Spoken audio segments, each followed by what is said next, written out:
Okay, so let's get right into it. We're talking about something huge today, really a once-in-a-century kind of event. India's entire set of foundational criminal laws are being completely rewritten, replacing a system that's been in place since the colonial era.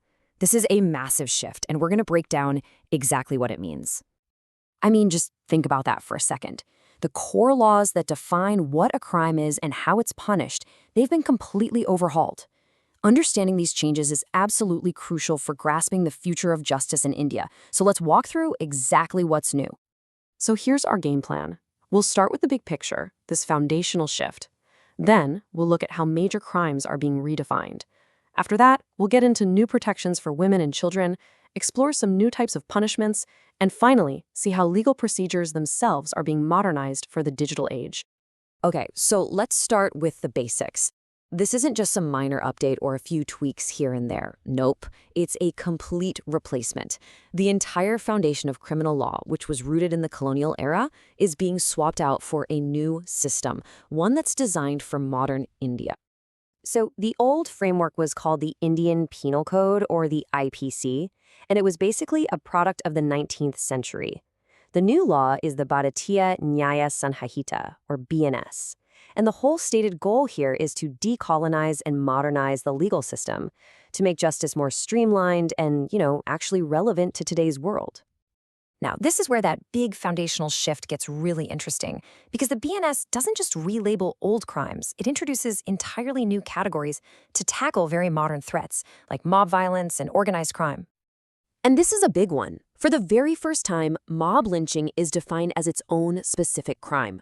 The law is super specific here. It requires a group of 5 or more people acting together with a motive based on someone's identity, things like their race, caste, or community. This is a landmark addition to the code. What's really fascinating is how the punishment for this evolved. The initial proposal suggested a minimum sentence of just 7 years, which, as you can imagine, drew a ton of criticism for being way too lenient. So in response, lawmakers changed it. They aligned the punishment to be on par with regular murder, so we're talking the death penalty or life imprisonment. The message is pretty clear. The law now treats this crime with the utmost severity. The BNS also formalizes the definition of a terrorist act right inside the main penal code, pulling from existing anti-terror laws. But it actually goes further. It expands the definition to include economic threats, like counterfeiting currency. And it also explicitly makes it a crime to recruit and train people for terrorism. The new code also introduces this really interesting category called petty organized crime. Now, this is designed to target those coordinated, smaller-scale criminal activities that often fall through the cracks. A perfect example is snatching, which is now clearly defined and punishable on its own. But it's not just snatching. The scope is actually much wider. It covers a whole range of stuff, from pickpocketing and card skimming all the way to selling exam papers. The key element here is that these acts are being committed by a group, or a gang. That's what distinguishes them from just a simple individual act of theft, and it allows prosecutors to tackle the systemic nature of these crimes. All right, let's move on to our third section. This covers some of the most talked about changes in the new code, the ones aimed at closing legal loopholes and offering greater protection to women and children. A really significant new offense shows up under Section 69 of the BNS. For the first time ever, it is a specific crime to have sexual intercourse with a woman by employing deceitful means. This directly addresses a long-standing legal gray area that was often incredibly difficult to prosecute. So what exactly are deceitful means? Well, the law spells it out. It includes making false promises, like a promise of marriage, a job, or a promotion, to get consent. It also covers situations where someone hides their true identity to get married. This is a very targeted effort to prevent the exploitation of women. There's also a new layer of protection for survivors.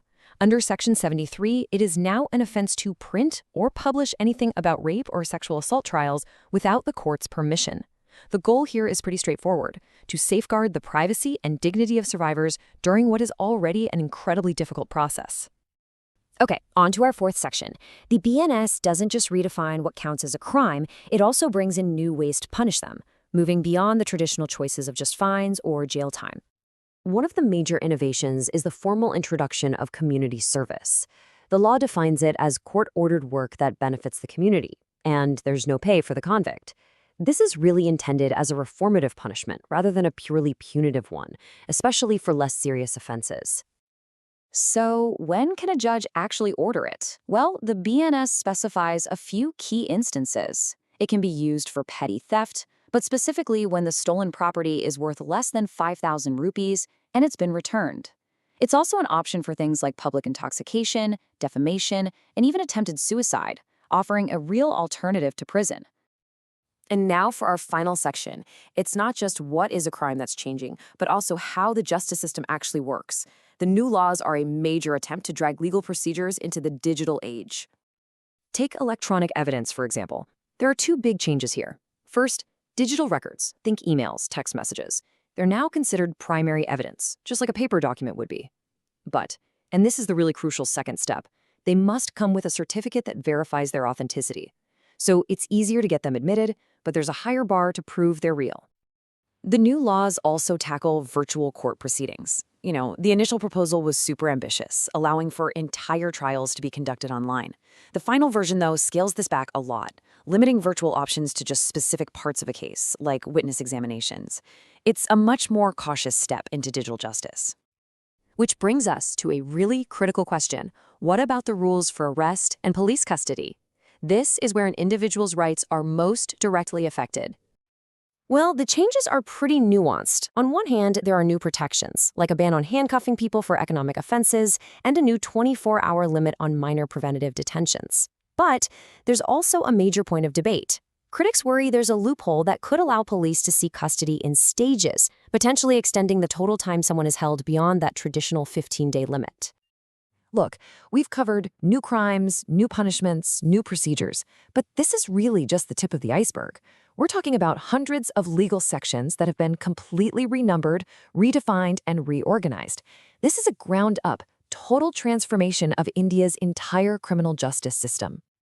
And that leaves us with the ultimate question, doesn't it? This is a monumental legal experiment. With all these sweeping changes, will India's justice system actually become more efficient and just? Or will the sheer complexity of putting all this into practice create a whole new set of challenges for lawyers, judges, and citizens?